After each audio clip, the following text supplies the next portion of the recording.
இந்த வீடியோவை உங்களுக்கு வழங்குவோர் மாலை முரசு செய்திகள் தொலைக்காட்சியின் படிப்போம் ஜெயிப்போம் உயர்கல்வியை தேர்ந்தெடுப்பதில் உள்ள சந்தேகங்களை தீர்க்கும் நிகழ்ச்சி தினமும் மாலை 5 மணிக்கு. திரு தமிழ்மணி, எப்படி பார்க்குறீங்க நடைபெற்று வரக்கூடிய மோதல்? முடிவுக்கு வரும், ஏறக்குறைய முடிஞ்சிரும் அப்படின்னு நினைச்சா இல்லை தோல்வி அப்படின்னு இன்னைக்கு அவரே செய்தியாளர் சந்திப்பில் சொல்றாரு. என்ன நடந்துகிட்டு இருக்கு உங்க பார்த்து? ஒரு 3-4 விஷயங்கள் சொல்றேன் சார். ஒன்று, நான் ஒரு பாப்புலர் டிவியில் சொன்னேன், அந்த கட்சி அழியாம பார்த்துக்க வேண்டிய பொறுப்பு 2 திராவிட கட்சிகளுக்கும் இருக்கு.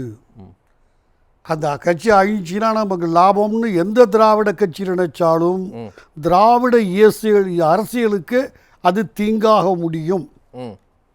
நான் இதையும் தாண்டி சொன்னேன். இப்போ 4 சீட்டு டிஎம்கே கொடுத்துட்டு அனௌன்ஸ் பண்ணிட்டாங்க. இன்னும் 2 சீட்டை அனௌன்ஸ் பண்ணல அதிமுக. தப்பே கிடையாது. அவர் தலையிட்டு அதிமுக பொதுச் செயலாளர் ஒரு சீட் இந்தப்பான்னு சொன்னா கூட 80% ப்ராப்ளம் சால்வ் ஆகிடும்னு. அதில் பலவிதமான விமர்சனங்கள், அது வேற பிரச்சனை, எப்போதும் கவலைப்படுறதில்லை. ஆனால் இப்பயும் அழுத்தம் திருத்தமாக நான் சொல்றதுங்கிறது, அந்த கட்சி அப்பா புள்ளங்கிறத விட்டுருங்க, அப்பா புள்ள பேர மருமகள் இதெல்லாம் இருக்கட்டும், அவங்க ரிலேஷன்ஷிப் செக்யூர்டு இருந்துட்டு போகட்டும். ஆனால் ஒரு இனத்தினுடைய ரெப்ரசன்டேட்டிவாக ஆர்கே சொன்ன மாதிரி அப்படிதான் தங்களை அறிமுகப்படுத்தி கொண்டார்கள். மக்கள் புரிந்து கொண்டார்கள். அவங்களை ஒதுக்குறதுங்கிறது, அழிஞ்சு போறதுங்கிறது தமிழ்நாட்டுக்கு நல்லது இல்லை. தயவு செஞ்சு நான் சொல்றதை புரிஞ்சு. தமிழ்நாட்டுக்கு நல்லது இல்லைங்கிற பார்வையில் இருக்கு. ஆமாம் சார், திராவிட கட்சிகளுக்கு நல்லது இல்லைன்னு சார். இவ்வளவு முன்னேறி இருக்கு தமிழ்நாடு. பல வடநாட்டு மாநிலங்களெல்லாம் ஒரு 67க்கு பிறகு காமராஜை நான் குறைச்சி மதிப்பில்லை, ராஜாஜியில் நான் குறைச்சி தப்பாக பேசலை. ஆனால் அதை தொடர்ந்து செய்ததுக்கு 2 கட்சிகளுக்கு அந்த பொறுப்பு இருக்குது. அது இவங்களுடைய ஆதரவு இருந்ததுனால நான் உடச்சி சொல்கிறேன். நான் பிராமின் ஆதரவு இவங்க வச்சு பண்ணதுனால இவங்களை ஆதரிச்சாங்க, இல்லை அவங்கள ஆதரிச்சாங்க, தனியாக நின்னாங்க. அதான் என்னாச்சுன்னு அதனால் அதை பற்றி நான் சரி ஒன்று சொல்கிறேன். என் அனுபவத்தில் நான் கற்றுக்கிட்டது, நீங்கள் ஒரு கொள்கையை யாராக இருந்தாலும் பொது வெளியில் அனௌன்ஸ் பண்ணி அதை மக்கள் அதை நீங்கள் செய்வீங்கன்னு உங்ககிட்ட எதிர்பார்த்து நீங்கள் அந்த கொள்கையை செய்யாமல் நீங்களே அந்த கொள்கையை அவமதிச்சிங்கன்னா யார் பழிவாங்கினாலும் இயற்கை பழிவாங்கிடுது. அதுதான் ராமதாஸுக்கு நீங்கள் என்ன அப்படி சொல்லி கொள்கை முரண்பாடு. என் சொந்தக்காரன் ஒருத்தரும் பதவிக்கே வரமாட்டான்டா, இதை விடவா அவர் வாக்குறுதி கொடுக்கணும். என்ன ஆச்சு? இப்போ இயற்கை பழி வாங்கிடுச்சா? இயற்கைங்கிறது நீங்க வேற எப்படி எடுத்துக்கிட்டாலும் இல்ல இல்ல சார், அது நான் திரும்பி சொல்றேன். இல்லை சார், நான் என்ன கேட்குறேன், அரசியல்வாதிகளில் ஒரு கொள்கை அறிவிச்சு அந்த கொள்கையிலிருந்து தடம் புரளாம, இல்ல எல்லா கட்சிகளுக்குமே இது இயல்பா இருக்கக்கூடிய கொள்கை அல்ல. இது கொள்கை அல்ல. வேற என்ன சொல்றீங்க? இது என் குடும்பம் வரமாட்டான்னு தியாகம். மன்னிச்சுக்க, என் தமிழ் வித்தியாசப்படுது, நான் ஒன்றும் பண்ண முடியாது. கொள்கை என்பது சோசலிசமா சொல்லிக்கிட்டே நீங்க போங்க, 1000 இருக்கு. இது கொள்கை அல்ல. இப்போ இந்த ஜாதியை முன்னேற்றம்னு நாங்கள் வந்திருக்கிறோம். முதலமைச்சர் யார் என் கட்சி வந்ததுன்னா ஒரு தலித்து. 2 ஜாதியை நீங்க ரெப்ரசன்ட் பண்றதாக இவர் சொன்னார். என்ன ஆச்சு? இன்னைக்கு வந்து இவர் தான் சொல்றாரு, இன்னைக்கு 35 வயசுல நான் மந்தியாக்க நான் செய்த தவறு. நீங்க சொன்னது என்ன, செய்தது என்ன? சத்தியத்தை மீறி நான் பண்ணுனேன்னு சொன்னாரு. இல்லை சார், நீங்க பண்ணுனீங்கன்னு மக்களே சொல்றாங்கல்ல. அவர் சொல்றது இன்னைக்கு தன்னுடைய பையன் மேல சார்ஜ். அதுவும் அவர் ஆரம்பிச்சது அன்புமணி தான். முகுந்தன் பரசுராமன் பேரனை வந்தப்ப அவன் கட்சிக்கு வந்து 6 மாசம் தான் ஆச்சு. அவனுக்கு எப்படி பப்ளிக்கில் கேட்டார், எல்லார் காதிலும் வந்து மைக்கை டப்புன்னு தூக்கி எறிஞ்சார். அவர் திருப்பி கேட்டார், உன்னை 35 வயசுல வந்துட்டு ஆக்குறானே, நீ எத்தனை தடவை ஜெயிலுக்கு போயிருக்க, என்ன தியாகம் பண்ண கட்சிக்கு? அடுத்த கேள்வி. எனவே 2 பேரும் பிரியறதுங்கிறது தமிழ்நாட்டுக்கு நல்லது இல்லைன்னு ரொம்ப பணிவா நான் கருதுறேன். இல்லை, நான் அந்த கரிசனத்தை புரிஞ்சுக்கிறேன். நீங்க சொன்ன ஒரு பாயிண்ட்லேருந்து எனக்கு இன்னும் நீங்க புரிதலுக்காக சொல்லுங்களேன். தயவு செஞ்சு. இப்போ செல்வி ஜெயலலிதா வந்து பாஜகவோட கூட்டணி வச்சுட்டு இதே தீவுத்திடலில் சொன்னாங்க. துரைக்கருணா சாருக்கு நல்லா நினைவு இருக்கும்.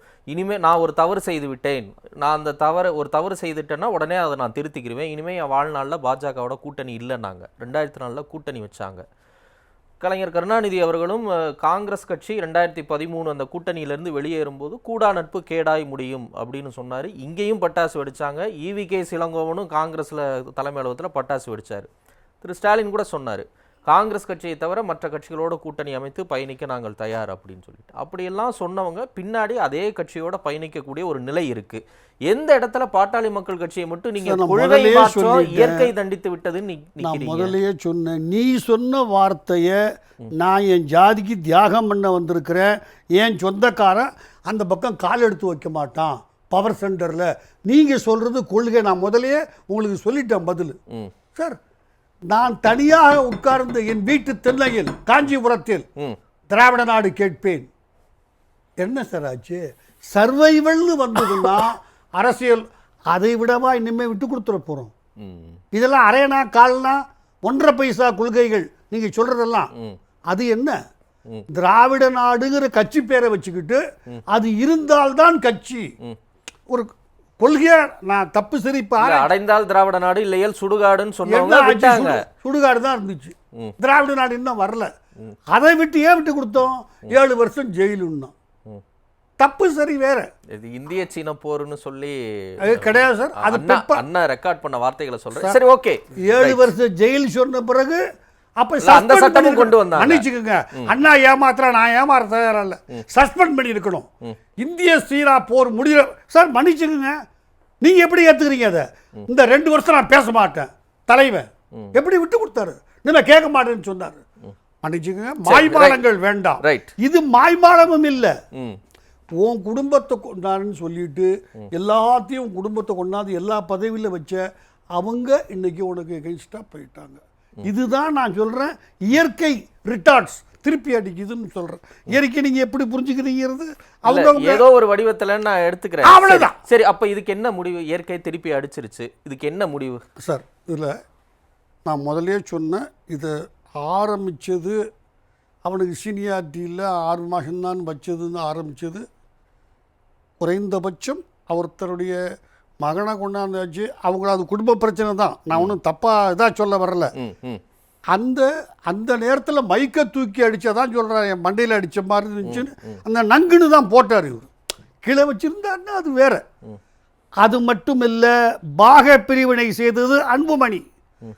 இனிமேல் இங்கே வரமாட்டேன், பனையூருக்கு வாங்க, அதுக்கு ஃபோன் நம்பர் தான் இருக்குன்னு கொடுத்தது யார்? கட்சி பிரிச்சதை ஆரம்பிச்சது யார்?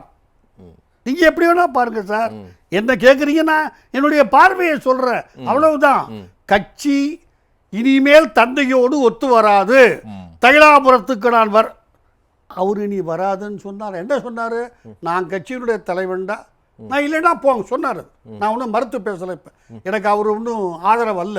ஆனால் இனிமே இங்கே வரலன்னா அங்கே அப்புறம் ஏன் திருப்பி தேவைப்படுறதுக்கு? திருப்பி உறுப்பினர் அட்டை புதுப்பிக்கும் போது அவர் படத்தை தான் சொல்றாங்க, அவர் தான் எங்களுக்கு வழிகாட்டின்றாங்க, அவர் தான் குலதெய்வங்கிறாங்க, அவர் பிறந்தநாள் தான் நடைபயணம்னு அறிவிக்கிறாரு. அதுதான் அவர் சொல்றாரு.